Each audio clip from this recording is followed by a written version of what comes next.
जी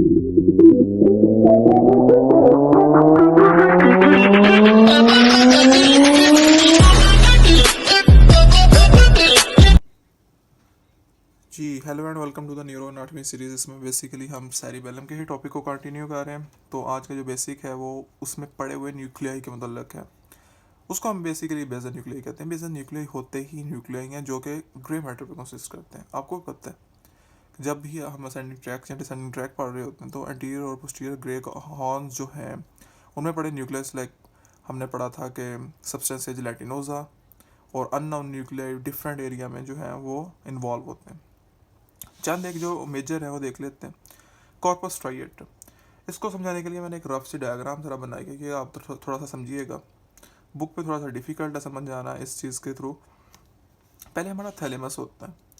अब थैलेमस के बाद वाला एरिया जो है वो कॉर्पस स्ट्राइएटम होगा।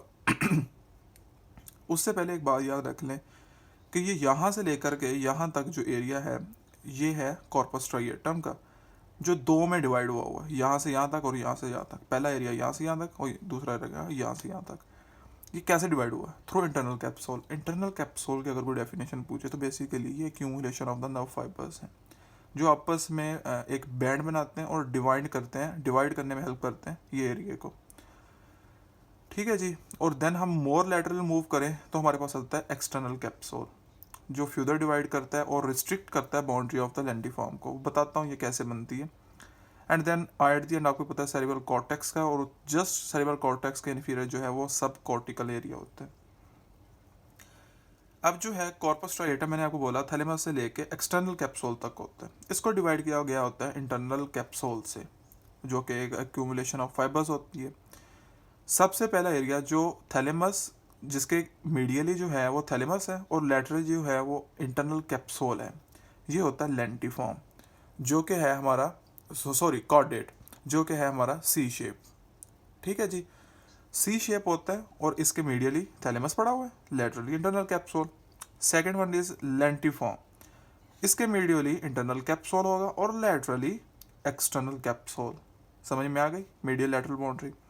अब यहाँ तक आके कॉर्पस स्ट्राइएटम की बाउंड्री एंड हो गई। ठीक है। अब आगे शुरू हो जाती है हमारे पास जो कि है हमारे पास बाउंड्री क्लोस्ट्रम की। बेसिकली ये भी ग्रे मैटर ही होता है जो lateral boundary of the lentiform, यानी यहाँ से शुरू होगा देन ऑनवर्ड। अब कहाँ से कहाँ तक जाएगा ये देख लेते हैं। अब इसकी medial boundary lateral surface of the external capsule होगी। ओके। और ये जाके एंड होगी सब कॉर्टिकल एरिया पे। ये क्लोस्ट्रम है।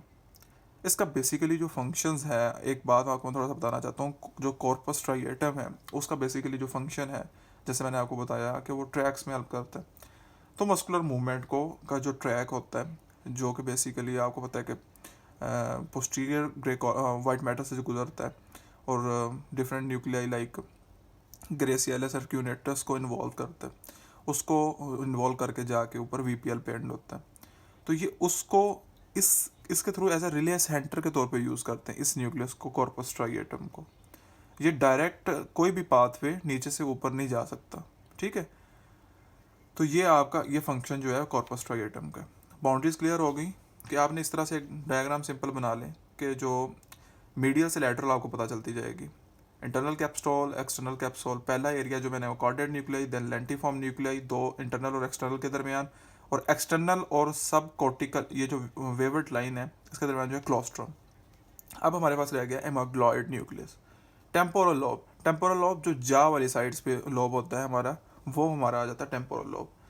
ये उसमें होता है और इसका जो बेसिक काम है वो लिम्बिक सिस्टम जो कि बॉडी मूवमेंट और बॉडी कंडीशंस की जो है उसकी मेंटेनेंस में हेल्प करता है। स्टे ट्यून्ड, इंशाल्लाह मिलते हैं नेक्स्ट वीडियो में। अल्लाह हाफिज़।